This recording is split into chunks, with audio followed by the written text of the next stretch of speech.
Ladies and gentlemen, welcome. My name is Matt Bailey. I'm the National Ambassador for the Scotch Malt Whisky Society, and I'm joined by my co-host, Andrew Durbridge. He looks like a ghost at the moment. He's about to walk through the door. He'll explain everything. We're all just getting things running for the evening, and I thank you so much for joining us. I can see a lot of people tuned on right now, which is fantastic. And I'm going to introduce our other host, of course, who's joining us all the way from Brisbane, who's tuning in live with us to do the ultimate whiskey and chocolate pairing with the Scotch Malt Whisky Society. We've gone to great lengths to put this together. This is our final virtual for the year. It's Friday, the 4th of December, so happy festive season to you. And that is indeed Andrew's hand setting that up. He's here. I promise you he's here. He's getting things organized. And we're going to have a great chat with Krsna. We're going to bring him in just a moment. Ladies and gentlemen, Krsna, I will bring you in. Welcome. Hola, amigos. Hello. How are we? Sorry for How are we? Good. the crazy headphones, but this way I can talk to you guys clearly. No, I think you used crazy headphones last time as well, didn't you? I can't remember. That's it. Yeah. So we're going live. We are live right now. We're just getting things set up. Yes. Hello, everyone. Anyone watching? Hello. Thank you. Yeah.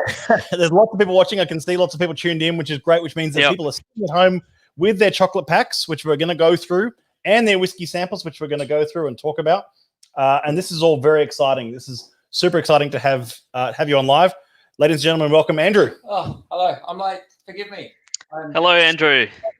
Is the mic working? I believe so. Yes, it is. Expansion, remember? It is. 1 second. Here we go. That's so cool that you've got like an audio board at the front. Yeah.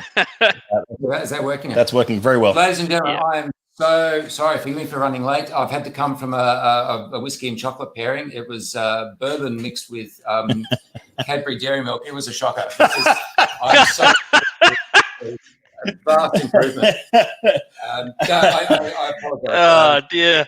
Wonderful and I've just completely ruined the setup. I'm unprepared. I have 5 glasses in front of me. I can see some chocolate. This is going to be a great night. I'm going to make this up as I go along. I think we've done that before. Well, this is pushing it a bit tight. Now, I'm guessing I need to have headphones. Yeah, they're right there. They're already rigged in as well. They're already plugged in. Look at this. Ready for you. Ready to rumble. Krsna, let's start by talking about how this all came about on your end.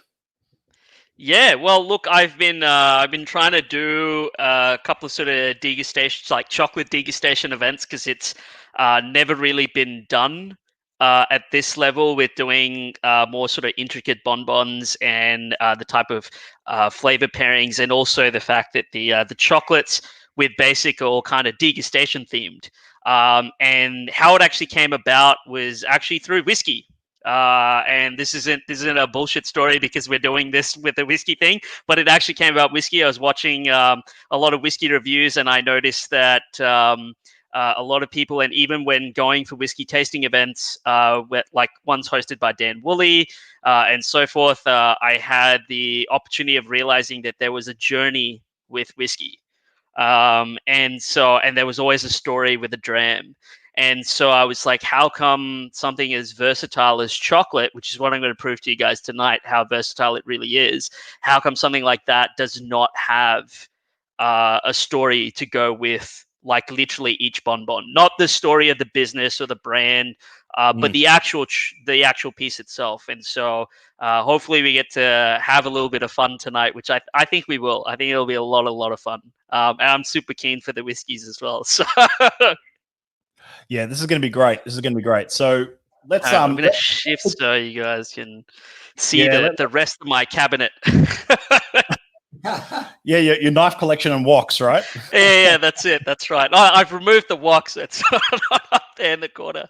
The perks of being a foodie, right? You Yeah, try and exactly. get every bit of equipment you have, and then you Yeah, don't yeah. have a space to store it. Absolutely. Sounds familiar. I've just seen a comment there from Robert Akers. Where's my vest?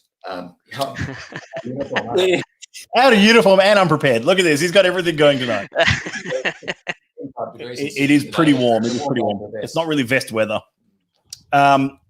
Great to see people tuning in, waving in. We're going to get started, but instead of talking about let's do it. Let's see how it all works. This is about pairing whiskey and chocolate together for those tuning in. This is about finding flavors that complement each other, finding flavors that work together, work against each other. Sometimes they contrast. They mess with our sensory, mess with our senses a little bit, I should say. And I've poured the first gram out, which is if you want to grab your chalk and ore, 26.140. It's a 7-year-old. I've got it all here. Where are we? I'll bring up what that looks like so we can all see that. There's chalk and ore for us. Very nice. Very nice indeed. 26.140. So the first code, of course, is the distillery code, distillery 26, and the 140th cask. It's a good distillery to kick things off with, isn't it? It is. And I think we've done that before. It's not the first time. Yeah. Right. Yeah. Where we've started with the 26. 1 moment. I'm going to get some more water. Yeah.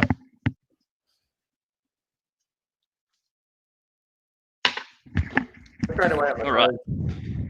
Classic notes you'd expect from this distillery. And you'll need to remind me, Matt, what's our cask treatment on this? First fill ex-bourbon. It's first fill ex-bourbon. Now, it's a 7-year-old. Yeah, it's young, but it's. I think it's taken on a lot of cask in a short time. It has, which you'd hope for a first fill. Yeah. So, Krsna, let's go through which chocolate does this pair with, because we don't know which one's which. Cool. No, I've done this on purpose because this is like visual ed 101. So this one is this piece. I wanted something quite special. This was actually my first ever flavor that I came up with. It's a lemon and thyme. It's purely white chocolate all the way from top to bottom. It's got the little hand-painted yellow and green dots that you can see. Yep. So there are some instructions that I want to do with this. I know we're doing this quite informal, but I really, really want you guys to have the full experience. So there's a trick with doing chocolate bonbons as a pairing with whiskey that actually allows you to get the best out of both. Right. And the most important thing is to get the most out of certain notes that I'm trying to isolate out of in the whiskey itself. So the chalk and ore is such a beautiful whiskey, but it is really intense and it gets very waxy, right? Especially towards the end. So and there's also some undertones in herbaceous notes. So we're going to try and isolate some of those herbaceous notes and also some of that kind of lemony sort of feel at the back. So this chocolate's kind of quite cheesecake-like in nature, and we're going to try and hope to kind of pull that out of it. There's no cheesecake, there's no cream cheese or anything like that, but it's just the nature of that two working together. So my tip is have a quick sip of your whiskey and just let it coat your tongue. And it's just so that you get, and don't search for notes just yet. Let it roll through. It's quite sharp on the tongue, especially in the front tip of your palate, and then you get a lot of that spice. Now, the next thing you guys are going to do is bite half your chocolate, like so. Let it roll around. And the first thing you get is the herbaceous notes, along with undertones of lemon on its own. Finish the rest of your dram with your chocolate. Oh, wow. Like so.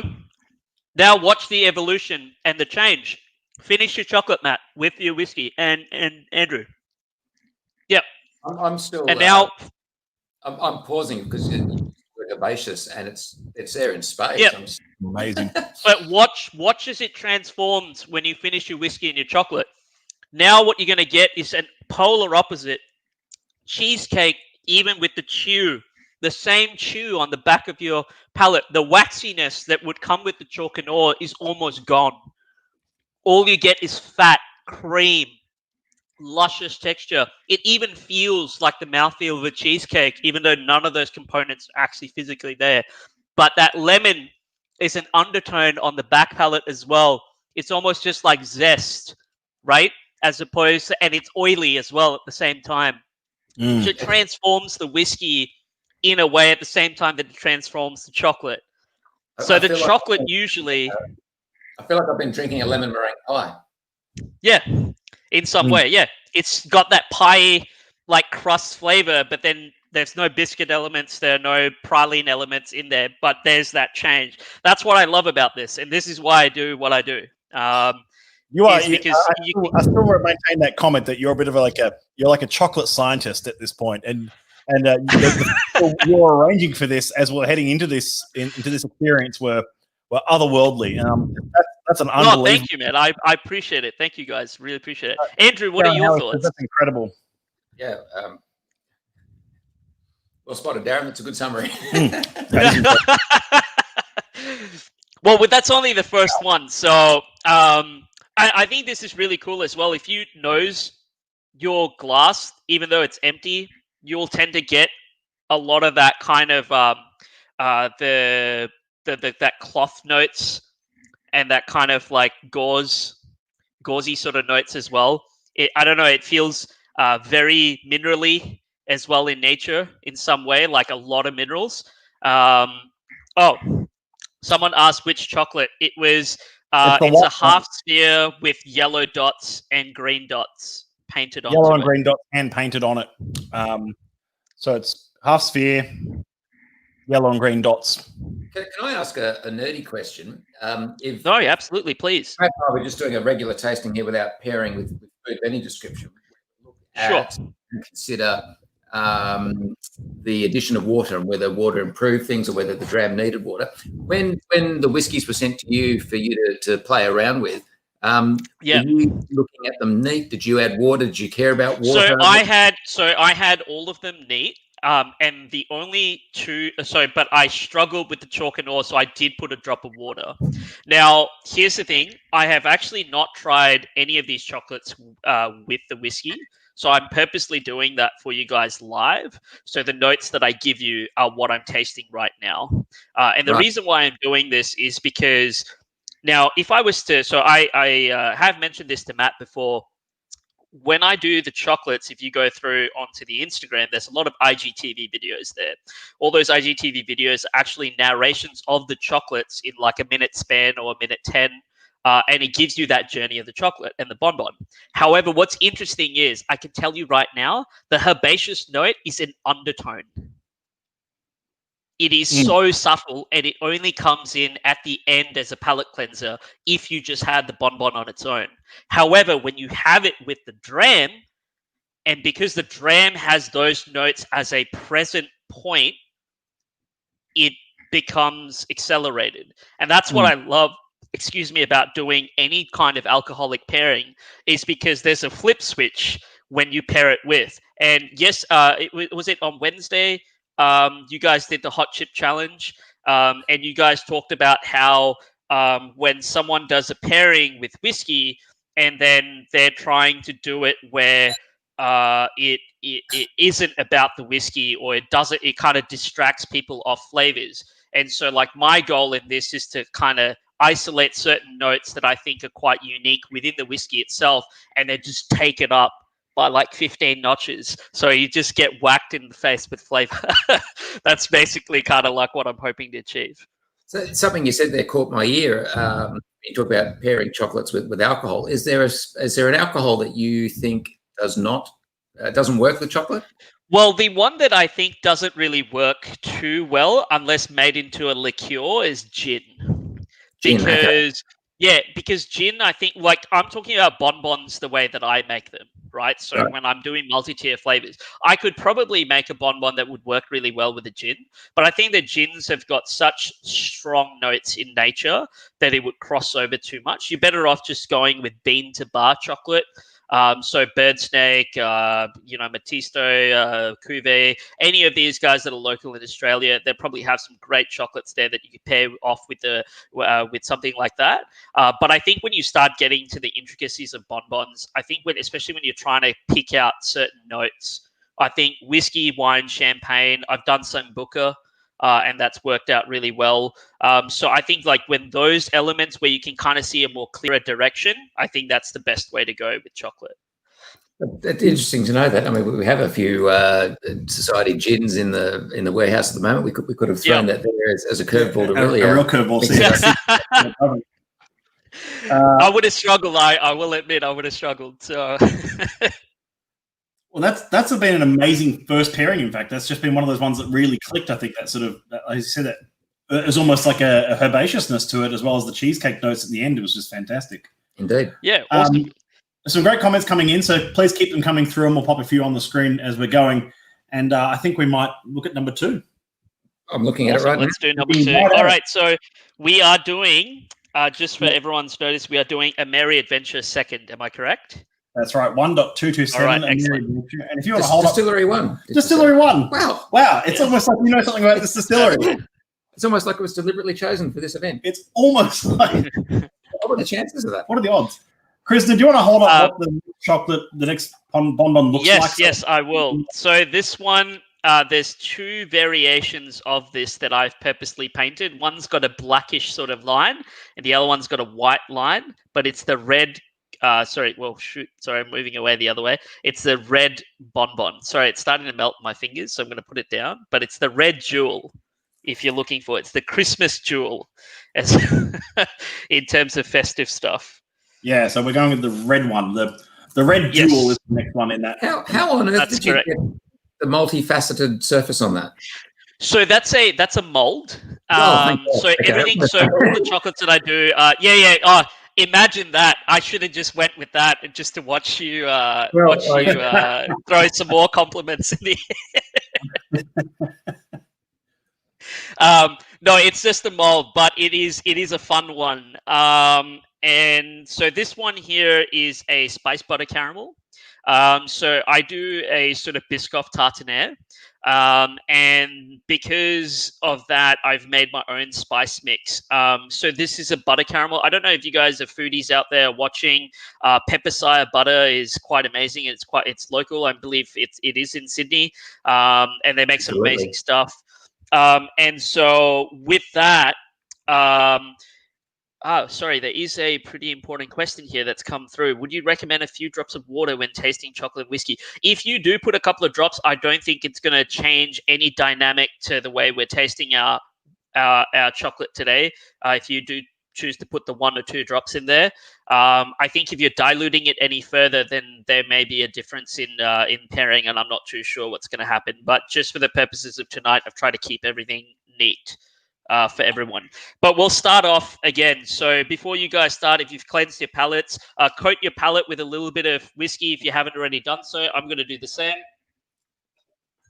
And then now I'm going to... Is this a pop it all beautiful. Or take half a bite? So no, we're going to do half a bite, but just warning you, it is a caramel. It's going to come oozing out. So you might want to put it down or face it upwards, yeah? First thing you're going to get... Yeah. Butter, and then wait for that biscuit notes. It's like caramel spice biscuits comes through. It's very Biscoff, very weirdly intense Biscoff. There's a Ghana origin ganache at the bottom. Wait for the climb, gents. It's going to get better and better, and it's going to become more caramel-like in nature. Now finish your whiskey and your chocolate together. Oh, goodness. And wait for this. This is the best part. Butter, cream, just flush. And then now the sweet spices come in. Anise, cloves, and the Merry Adventure is going to dial that up even more. It's just going to keep getting better and better. It's like a gift that just keeps going. Giving, sorry, should I say. How buttery is that whiskey after that chocolate? That's amazing. Yep. Oh, how did that happen? That's amazing. Oh. That's an awesome, yeah. And then the salt kicks just at the end. It does, doesn't it? Yeah. Yeah. So this is Distillery 1. This is where it all started for the society, and this is our cellar master's favourite distillery, I can safely say. You can very safely say that. You're on safe ground. No contest.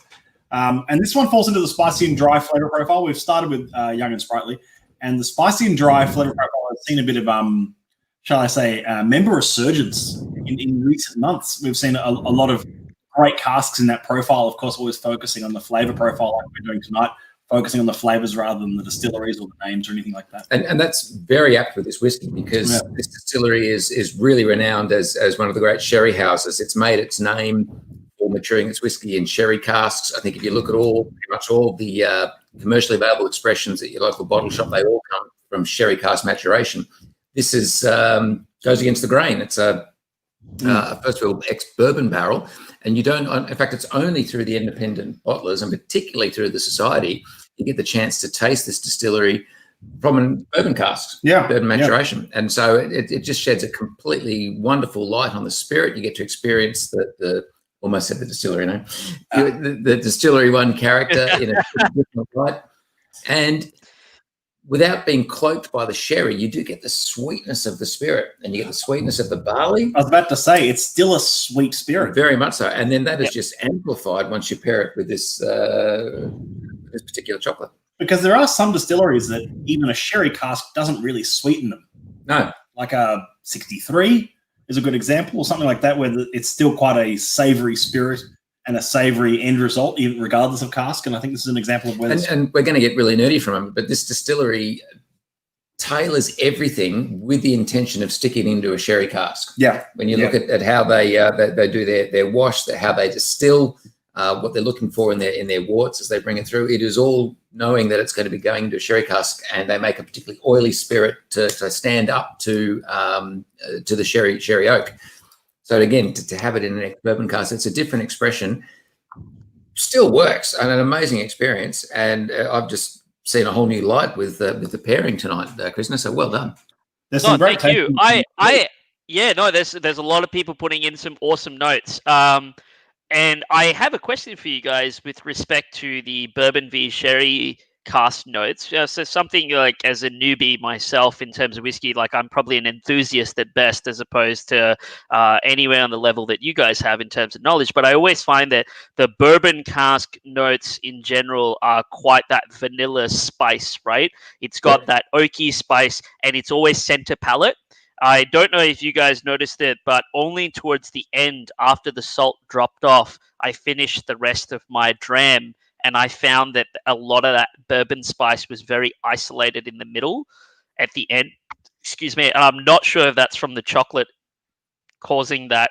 I don't know, because usually with chocolate as a pairing in a format of a bonbon, the way that I've done it, there's always this real whole circle effect where you hit the shell, it goes straight into filling, and then you end on the shell on the outside.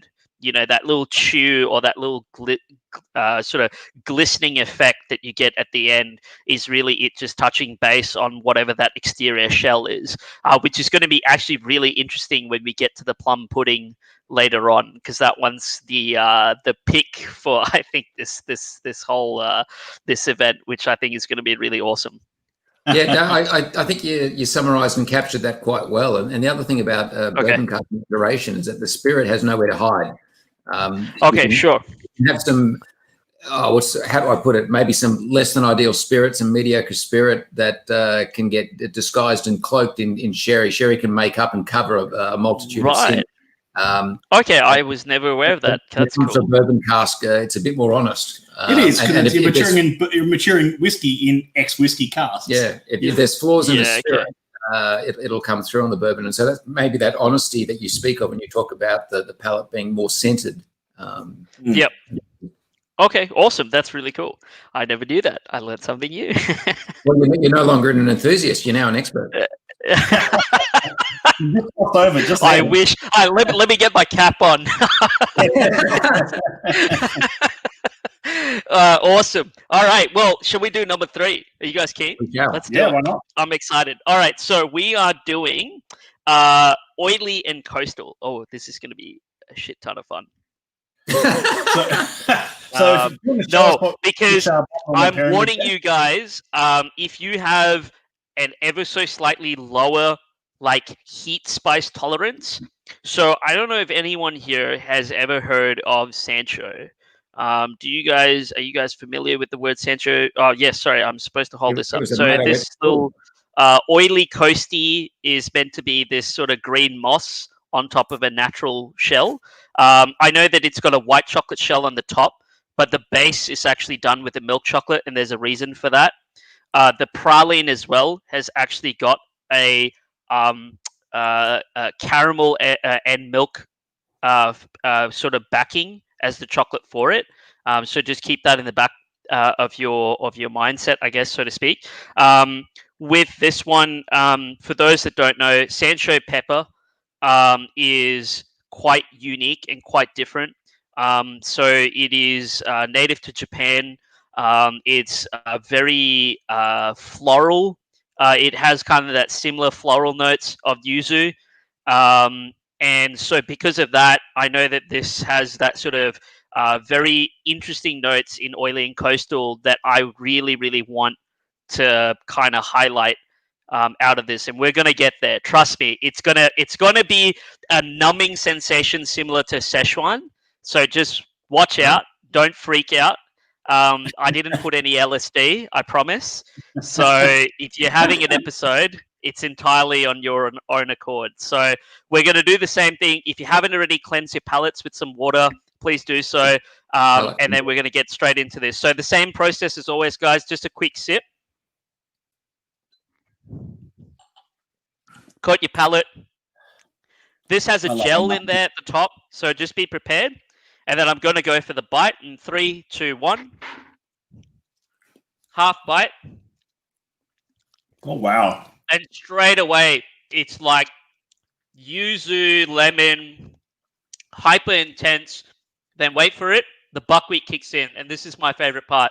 It's crunch, it's chew, it's nutty, it's very almond. Just about now, like almond shortbread, and then now it's toasted rice puffs, cocoa puffs. Now finish the rest of your chocolate with your whiskey.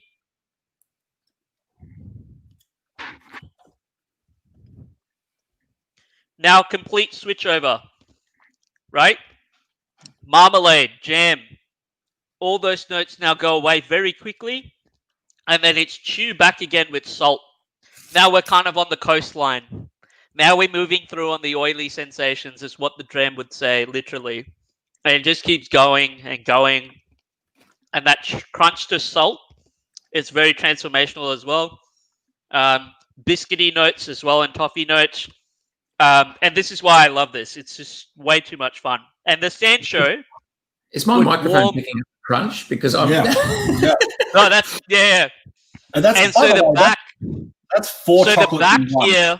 Okay. Yeah, pretty much. So the back is going to give you all that warming sensation, like as if you've just had like hot chili, but it's like, or more cayenne and that sort of Szechuan sort of feel.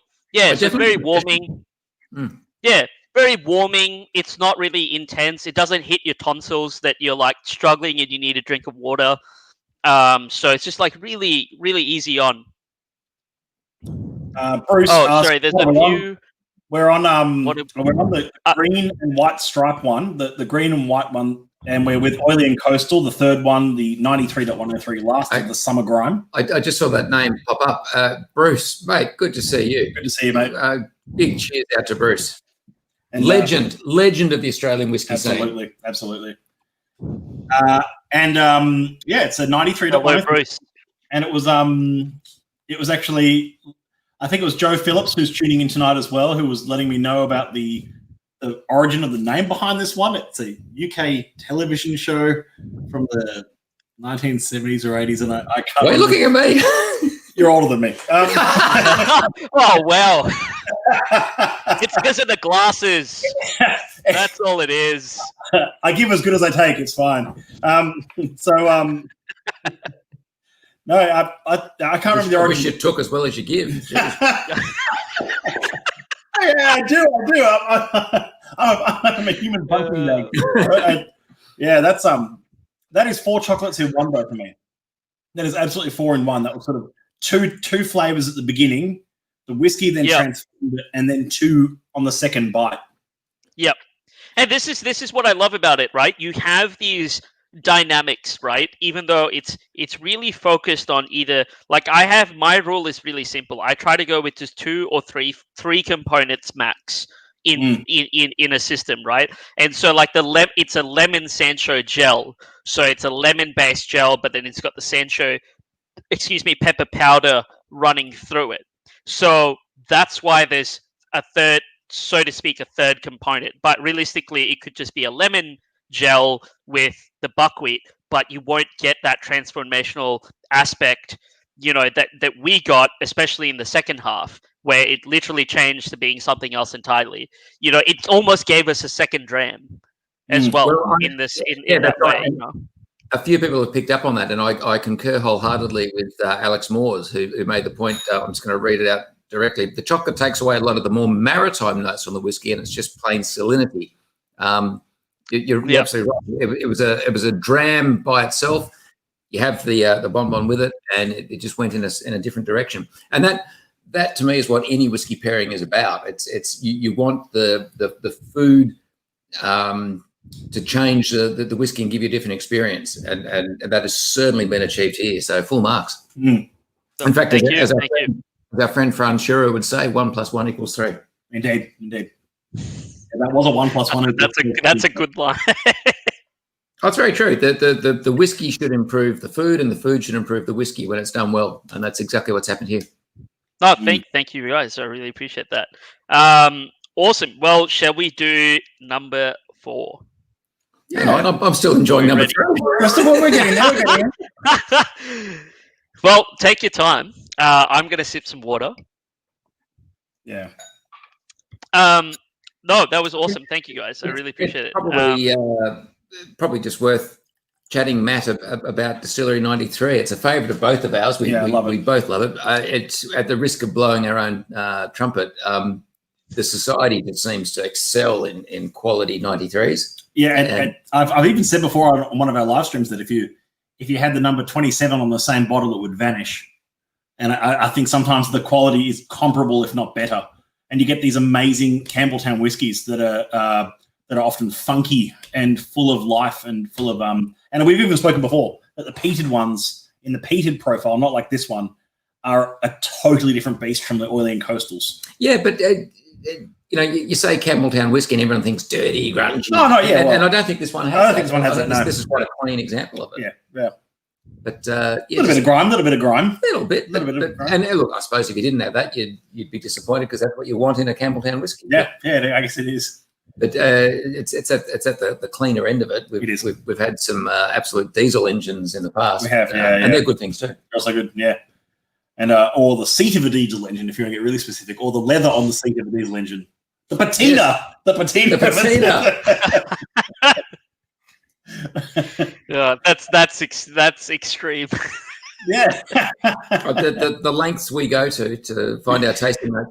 No, because the reason why I can relate a little bit to that was because one of my early jobs was working in at a shoe store. So, looking at patinas and stuff like that for unique leather goods. That was, so I had a laugh. That's all I'm saying. Looking at the next one in line, Matt's taken the liberty of pouring out the drams here, and a little bit of extra bit of colour on that, which I'm enjoying. Just for those who are looking at their menus at home, we're switching 4 and 5 as per the lineup made more sense this way. So the next one you want to be pouring in your glass is actually the rum, the R1.5. Oh, so I should be doing that, should I? Yes, I poured yours in the wrong glass. You did pour it, yeah. Trying to trick me again. Exactly. R1.5, a little extravagant, 62.8%, sorry. At a whiskey tasting, you'd often want to probably do the rum last. It's that sort of sweet treat even after the peated whiskey, perhaps. However, in this case, when we spoke with Krsna earlier, it's sort of like, well, why don't we put the whiskey last, the peated whiskey last, just to really, again, throw with our sort of senses a bit and have a bit of fun with it and see what comes of it. It's all about flavor and the pursuit of madness and interesting pairings. So, Krsna, do you want to show us which chocolate? Yes, I will.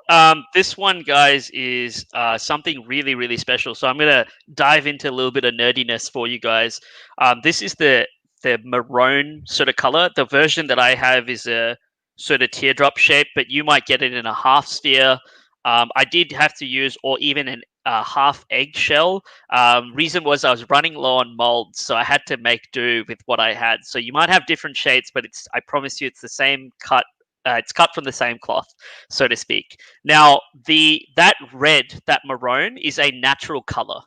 Okay, and that's really quite amazing. So I don't know if anyone knows. So all the type of chocolate that I've used today is of the highest grade in terms of the 3 gradings of chocolate, right? So you got compound chocolate, you got chocolate in inverted commas, and then you've got the last part is called couverture chocolate. Now, couverture chocolate's quite regulated quite heavily around the globe, and especially in the EU. And the reason for it is it needs to have an X amount of cocoa butter or cocoa solids in order for it to be called couverture. Now, in terms of a confectionery experience, I have been doing a different sort of format, so to speak, I guess, to try and change the way that you can have a sensory experience. So this isn't exactly chocolate because I can't technically call it chocolate, but it is a couverture. So what I've done is, in the pursuit of making like white chocolate, instead of having the milk powder, so white chocolate is predominantly just made out of cocoa butter, sugar, and milk powder in a very simple format as a base. To create a couverture then in any such way, this is a 41.2% couverture, where there is a really high percentage of cocoa butter in there, and it is, instead of having milk powder, I've substituted it with a plum pudding, a plum that has been dehydrated and fermented previously with a bunch of spices. So it's the idea behind this. Sorry, the reason why I was just cutting off myself too quickly was that it's basically in the conception of a plum pudding. So there's that plum couverture shell on the outside that has a lot of intricacies and a little bit of undertones and notes, which I'm hoping that will come out with this, that will be drawn out with this rum from the spice perspective. And then on the inside is a really, really strong, a shit ton of vanilla beans. And inside every industry has its own terminology, doesn't it? That's an official. It's got a shit ton of vanilla beans in a sort of very just a very simple vanilla bean ganache, but because of how soft it is, it's going to give you that sort of custard effect. And that's why I kind of wanted to put this together with this rum piece, because I think it's going to be really quite unique. So when you guys are ready, as I see you guys have already started, so I'll get right into it. But just have a quick sip of of what you're having. What we might just do, Krsna, if that's okay. There's a couple of comments coming in suggesting that we're tackling these very, very quickly. Let's slow down. I'm perfectly fine with that. You probably want to know a bit more about the spirit first and chat about it before. Yeah, please. Let's do it. Let's do it. And Robert Akers has made the comment here, HTMC, and I'm going to take a stab in the dark that is heavily toasted medium char. Heavily toasted medium char is correct. May not have been a stab in the dark, but anyway. So what's that telling us? That's telling us it's new oak, and they've really gone overboard to get the maximum wood influence. Heavily toasted means that you're not. It's only a medium char. So the medium char is when we get that charcoal, which helps in the filtration and the removal of volatiles. And the heavily toasting brings out the sugars in the wood and brings the lignins to the surface. So as a result, you're going to get a lot of vanilla influence from the cask with a spirit that's primarily sugar. So vanilla and sugar, you're going to get a very sweet rum as a result of this. And this is quite a sweet rum. I mean, we've had a string of rums, I'd say, in the last couple of years that have been quite agricole-y in comparison. Yes. Quite very spirit forward, but this one's very cask forward. And I appreciate I appreciate both myself. And it's a finish. I mean, just initial cask, final cask. Yeah. Just in case we all saw that, there we go. There's the label for it, and that's it is a finish in a new oak HTMC barrel there. So Curious in terms of the dram itself. I know you guys said there's the medium char and the heavy char. What would be, out of curiosity, some difference points? Because I definitely kind of get that undertone of a slightly more spicier and kind of that kind of smoky sort of undertone, but more like very back palate. Is that ideally, in terms of a mental note point, am I going in the right direction or am I swinging in the opposite direction? neither. I'd suggest it's a good parallel observation. Okay, sure. I don't think it's right or wrong. Okay, sure.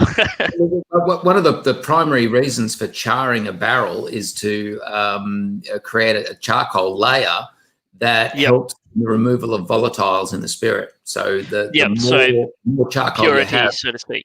Exactly right. Yeah. Yep. So, and different distilleries and some particular whiskey releases have come out where they very specifically charred the barrel to a certain specification to get an end result. Now, Ardbeg Alligator was a great example of that. That's true. Yep. Okay.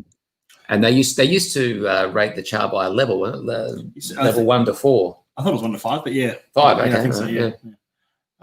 There's a great cool comment here from Bruce Ferrier who says that nail polish or nail polish remover on the nose ? That's not uncommon with Jamaican rums, to be fair. You often get that sort of like acetone nail polish remover notes, especially in Jamaican rums, and I actually appreciate that, which means that there is still some really solid spirit integrity there, and it's not just all cask. If it was all just cask, it just tastes like Andrew said, it just tastes like vanilla and sugar and toasty notes.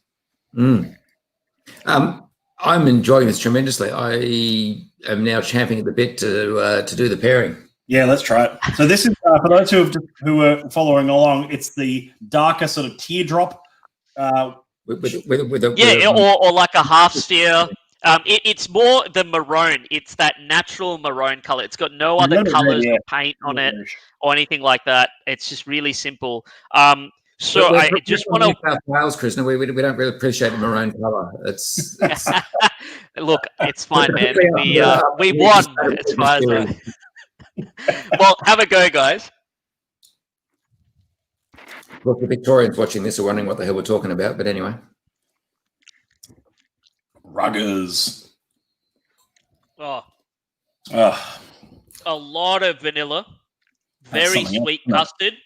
Wait till the end, and now the chew. It's just going to get more plum, and it's going to get really hyper acidic and chocolatey at the same time, guys. Wow. Yeah. Now, when you're ready, finish off with the rest.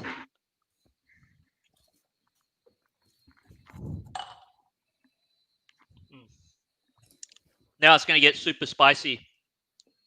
I'm going to ask you a question in just a moment. I'm just going to go through the process, and then I want to ask you a question about a flavour that I'm getting in a big way. Yep. Oh, my God. This is like fruit intense. It's like having a fruit roll-up without the extra sugar. A tasting note here from someone viewing is like carrot cake icing for me. That's cool. That's a very cool tasting note. That's very cool. Nailed it. Yep. So I have a few things to let you guys know about this this coverture shell, yeah? So we talked about making that coverture, substituting that. The plums are quite special to me because if you're in Brisbane, there's a gentleman over at Brisbane Pickle Co. who's just started off, who is an amazing guy. His name's T. Shepherd. I've got to give him a shout out, but he's been really into fermentation and pickling. And so I talked to him about the idea of doing a coverture along the lines of Christmas. And so essentially what he did was all these plums have, I think there's spices with juniper, cinnamon, bit of nutmeg, and I believe some cloves. That was the 4 that was included in there. So I don't know if you guys got much of those undertones. I certainly got some of those undertones, but not all of them. Then also what was quite unique as well is I have added about 10% of another local friend who's based actually in Victoria, but local to Australia, and he does bean to bar chocolate. I mentioned his name, their business before, which is Bird Steak Chocolate. If no one's heard of them, but their Tanzania single origin is relatively quite fruity.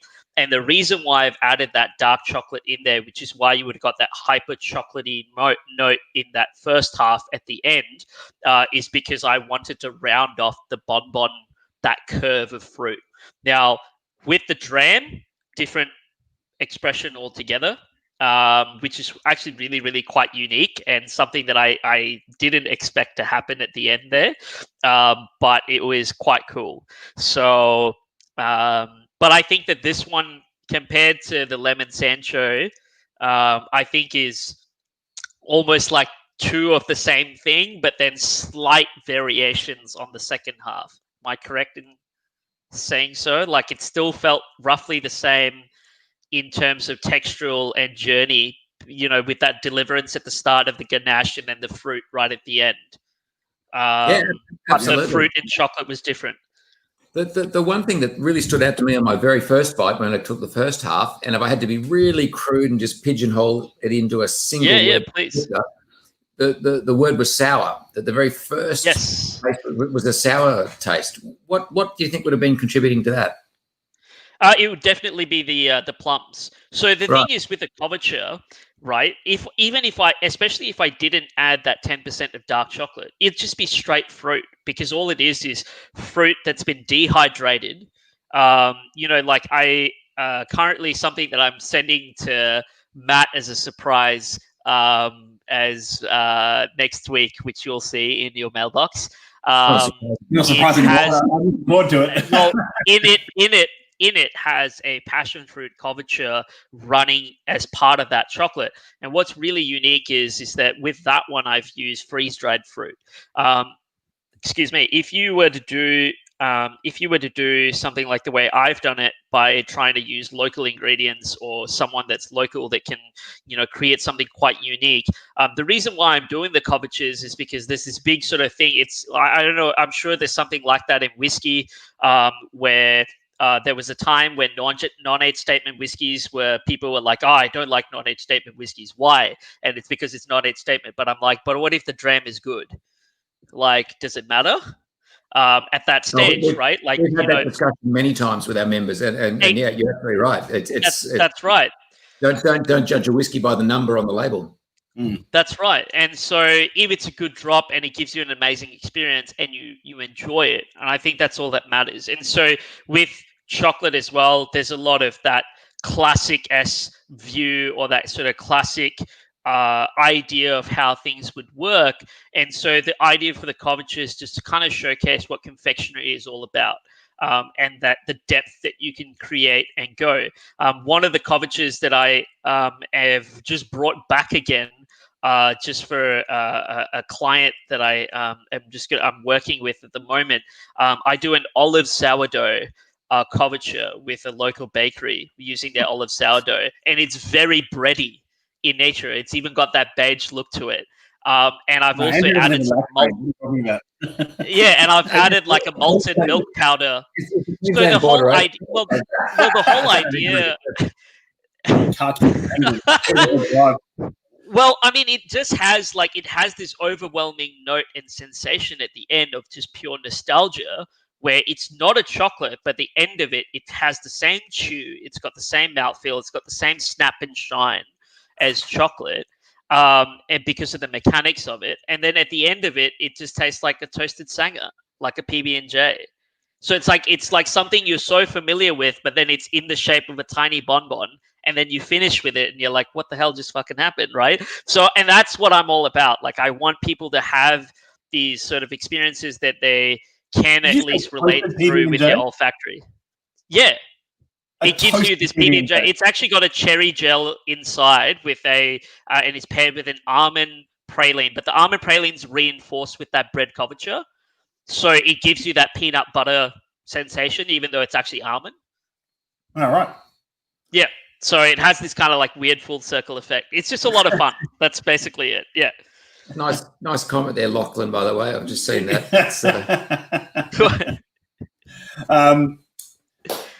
So we've just poured out, Andrew and I've just poured out the final one. We're going back to whiskey for the last one, which, as I said before, is a little bit round the other way from where we'd planned. So you need to go back a page in your menu.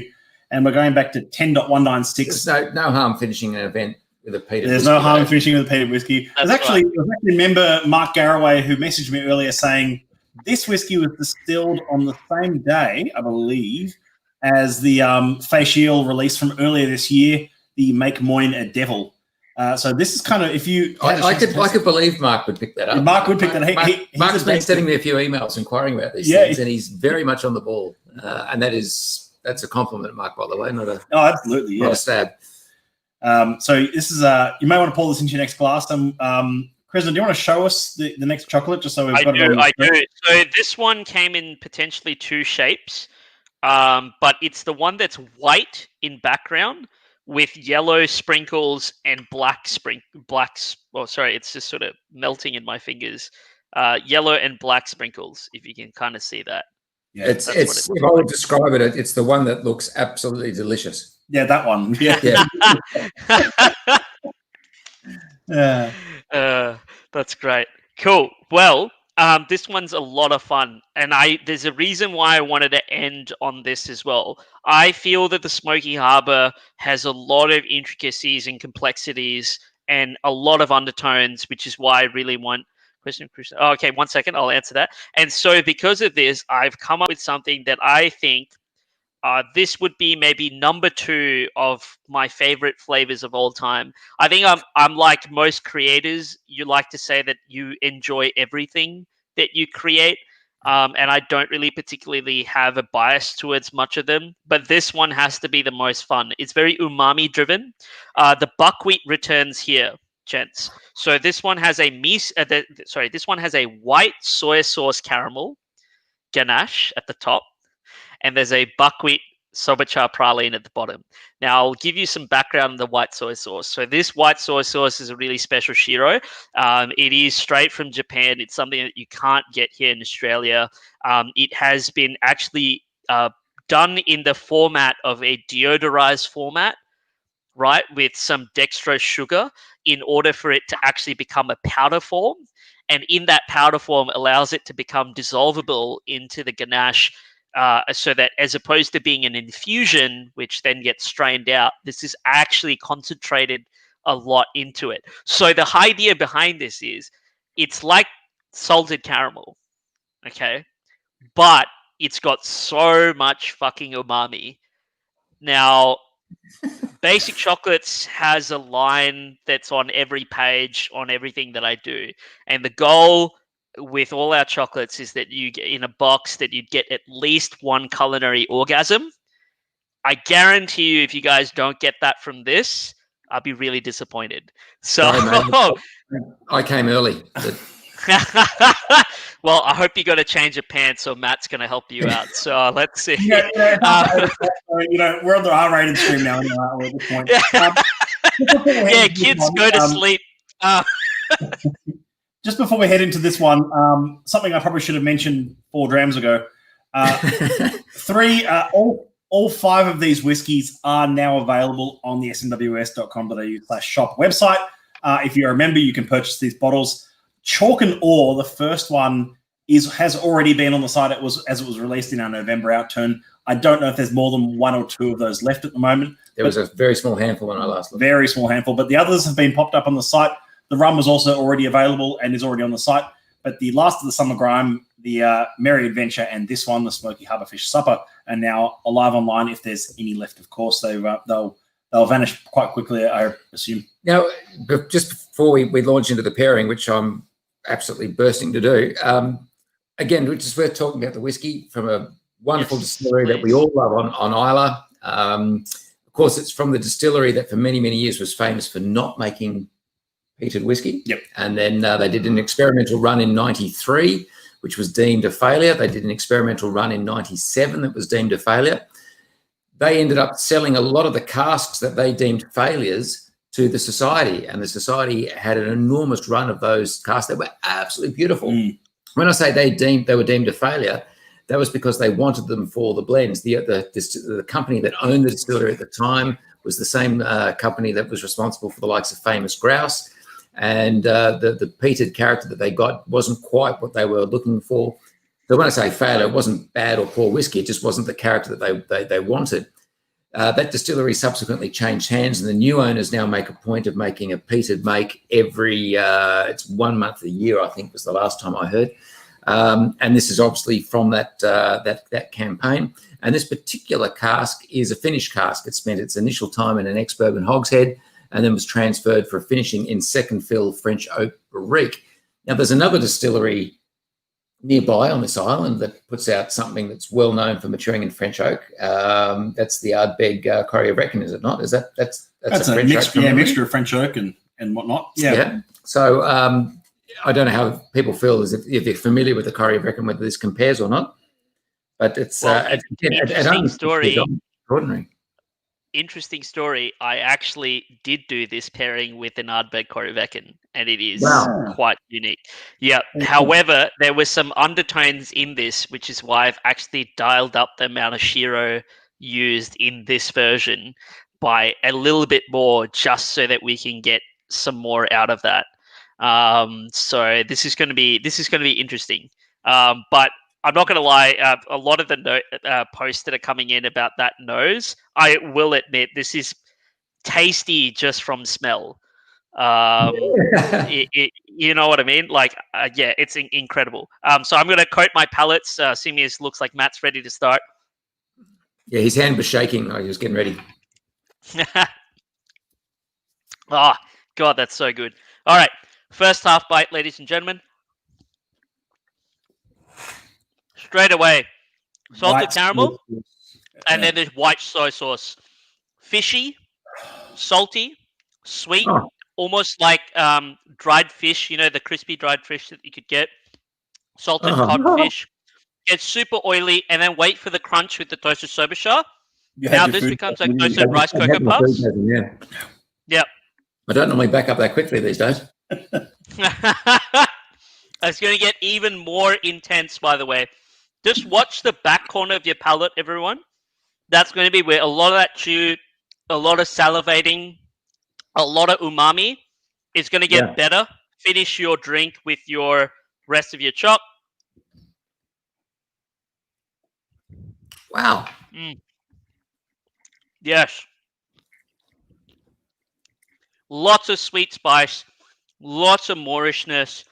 Going to get more super savory, salted caramel butter notes, and then the Shiro tackles as an undertone at the front of your palate.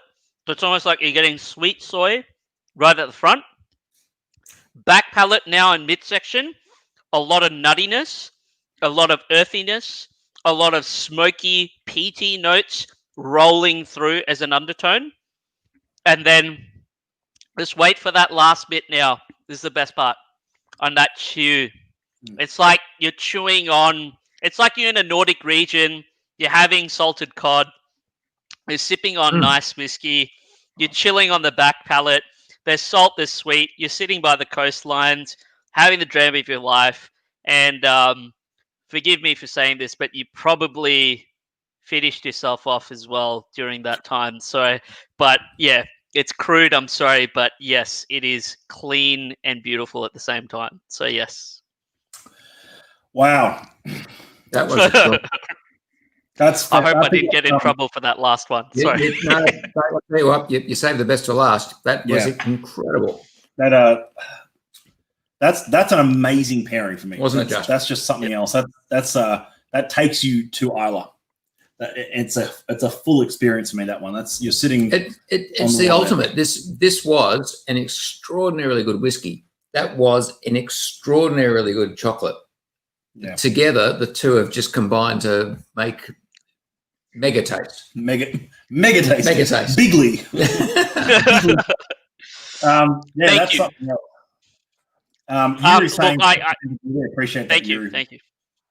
Thank you. Oh, wow. That's incredible. Yeah.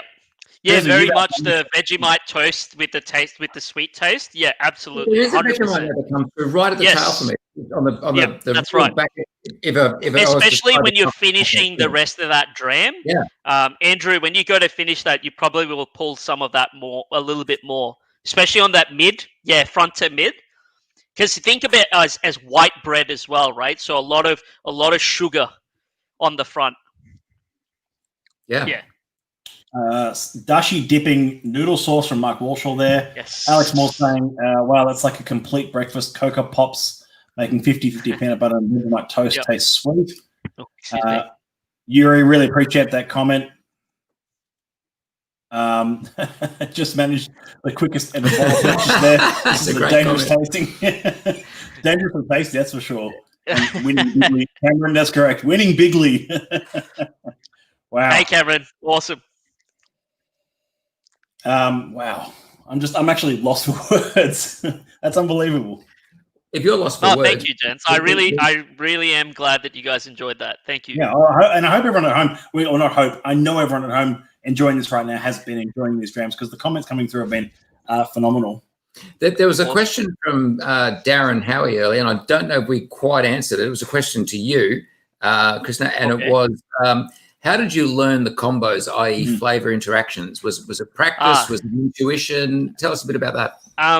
So I have a few rules with my work. I don't like, so if I settle on a flavor combination, it has to be in its first iteration, and then any tweaks that I make after, to me, my rule that I put for myself is I'm not allowed to make more than 1 to 2 tweaks. So a lot of these I've only done maybe 2 or 3 times ever, like it's been made. So this is the 3rd time that I've done this bonbon. I guess this isn't. I don't want this to come across as bragging in any way, but I am literally obsessed with flavor pairings more so than I'm with chocolate.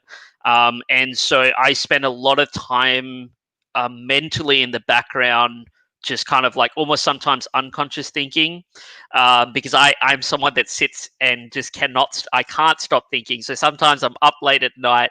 And I'm a gamer as well, hence the gaming headset. And sometimes I'll be like, nowadays, I'm so in tuned with work that I can't even game for more than X period of time before I'm thinking about some fucking flavor combination. So I am like, it's something that I love. So I don't I try not to get myself too influenced with when coming up with flavor combinations, if that makes sense. So if I don't know, mentally, I feel like I'm able to put these ideas together. And note that I'm predominantly self-taught as well as a chocolatier. So I've done a few bits of training, like courses, like 3-4 day courses over at Saver School in Melbourne, which is Kirsten Tibble's school. But a total number of days that I've done as actual courses is probably about 12 days. Everything else is just through practice and doing that. But in terms of flavors, I have been doing 4 flavors a month for this whole year. Every month is 4 new flavors, and I haven't repeated anything. So it's just something that I love doing. And I try and also, I know this sounds really bad, but I'm a last minute guy.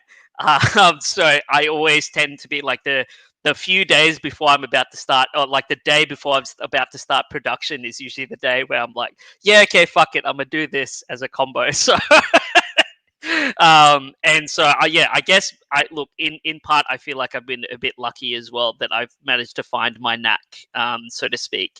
So I'm glad that everyone's enjoying it. Thank you so much, and thank you so much for all the comments, everyone. I really appreciate it. Yeah, I just want to again shout out to Bruce. So glad you could join us tonight, mate. But I like Bruce's comment there: 1 + 1 = 5, and that sums up a lot of comments I've been coming down the stream here. It's fantastic. Him saying that last pairing was like a full meal, starter, main, and dessert. Well done. Definitely took us on a journey. Yeah, absolutely. That's absolutely true. That's wonderful. Awesome. Thank you. Yeah, of course. And Mark saying, please put the white soy one in your shop. Actually, we will get that question. So, Chris, are any of these available? Very much tailored to this experience. Yeah, so I'm doing a festive pack at the moment, and the festive pack has the spice butter caramel and the plum pudding. There's 2 other flavors in there because I usually do, as I said, I do 4 flavors usually instead of 5. The other 2, one of it is a yuzu gel, coconut cream, and a buckwheat. The reason, I know everyone's probably like, why the fuck does this guy like putting the buckwheat? The reason why I like putting the buckwheat is because in a confectioner's world, this is a bit of a nerdy story, and I'm not sure if you guys know about this, but in Brittany, in France, a long time ago, there was this pastry chef who realized the end of like the pancake crepes or crepes or whatever you want to call it. They used to always, I don't know if you know this, but they'll use like a spatula, like a knife, like a chisel end, and they'll cut off the cracked ends so that it's like a perfect circle. And so that cracked ends are really crispy, right? They're like really biscuity. And so that's like a thing that where this guy figured out that instead of wasting it, we'll use it in pastry for crunch. And it's called palais feuilletine or feuilletine flakes. And they're quite accessible. They're not too hard to make as well, but they're a bit time consuming to create. But essentially, that's like the standard norm of having an inclusion that involves with crunch. And as someone that tries to keep things quite neutral and inclusive, I get really frustrated when people just use that as their scapegoat to like have something crunchy and tasty. So instead, the Sobachar is, in my opinion, one of the greatest ingredients that I've ever come across earlier this year. And it is, they have this really ridiculous process, which I know you guys will love because I know you guys love crazy processes. And they get the buckwheat, they hydrate it, and then they dehydrate it. And after dehydrating it a second time, so they do it again, it goes to that really darkish brown. And then they toast it, so it becomes like toasted rice puffs. And it's got such an earthy and unique smell. Matt, I think what I might do is, since Andrew's in your neck of the woods as well, I'll send you a little bit of it with what I'm sending you on Monday. And definitely just have a nose of it. Oh, I think worry, even I'm raiding his mailbox next week anyway. But trust me, it is so unique and it's got such beautiful notes to it that you can see. The thing is as well is like you can make things quite neutral, and I like going ways in weird ways that are unconventional. So for example, like today's lemon Sancho, we had a white chocolate shell, and traditionally if you see something you're like, oh, it's white chocolate, then probably the filling is white chocolate and probably the base is white chocolate. But in this case, I've given you 3 different formats, right? Hence the reason why you guys said you had a multi-experience from round 1 to round 2. So there was the white chocolate shell, then there was gel. The praline was backed with 2 chocolates to extend the Moorish notes, and then the base of the chocolate as well has a milk chocolate. And so like all of that is there in purpose on sequence. Is just so that that journey gets carried to the right path, right, so to speak. And I know there's no right path or wrong path when tasting whiskey, and it's each to their own. But I guess with this, the reason why I'm carving these really specific journeys is because I've been given the task of obviously pairing to said whiskey. And I think nothing's more sometimes also annoying. Like I've been to a few tasting events where they've been stellar, but I've also seen tasting events where people just put a few blocks of Lindt chocolate or bean to bar, and although there's nothing wrong with that, I find that most of the time you're skittling past you can't pull on the undertones, you can't pull on the overtones, you can't pull on sometimes just the body of core notes. You know what I mean? Like, so whereas with this, if you go with a format like this where you're really tailoring it specifically to that, you can extract more out of your whiskey. And to me, that's really important. And especially as someone that is a whiskey enthusiast, like that's what I drink and what I enjoy. It's something that to me gives me a lot of joy and pleasure being able to do something like this. And for that, I want to say thank you to you both for letting me be a part of this. This is a huge, this has been a lot of fun. So thank you very much. Thank you, Krsna. Look, you're welcome. Yeah, you're welcome. I mean, this has been an absolute blast for us. I think you got that the wrong way around. We have just no, not at all. I'm already thinking we need to do a live event in Brisbane with you, and then fly you down to Sydney and Melbourne and every other city around the country to do. Mate, I would love to do it. That would be a lot of fun. Yeah. Thanks so much, Krsna. Awesome. We're going to wrap it there, No. I think. And thank you so much for collaborating with us on this to mark our last festive, our festive gathering, our last virtual for the year. So I really appreciate that. And Thank you. No, everyone thank you. who joined in at home. And if you're in Sydney, of course, next Saturday, not tomorrow, Saturday week is our steps, our garden steps, which is in the Royal Botanic Gardens. There's still a handful of tickets left for that. And if you're in Hobart, there's even less tickets left available for that, which is the weekend after. Thank you so much, everyone, for tuning in. Thank you, Krsna, once again. Thank you so much for collaborating with us. Thank you, sir. Just absolute masterclass in everything. What a culinary journey. Thank you. Seriously, thank you. And also for everyone that's watching with all your positive comments, and thank you so much for being a part of this. I really appreciate this. And for the rest of the year, Happy New Year. Happy New Year in advance, and a Merry Christmas or festive season to you all. Thank you. I echo those sentiments. And just before we tune out, can I say one thing? Matt, you have done a brilliant job this year. Yes. You live stream, your virtuals. It's been absolutely incredible. I was expecting this year to be tough. I haven't had to worry about a thing because I've just flicked past this way, and the man has run to the try line and scored multiple times. Well done, thank sir. you so much, Andrew. No, thank you. It's just been brilliant. Thank you. And, virtual handshake to you, Matt. Well done. I've been watching heaps of your streams and live streams while I'm in the middle of production. Yeah, right in the middle of production. I'm like side screen on the side, headphones on, listening to Matt talking about whiskey. I've learned heaps, man. So thank you.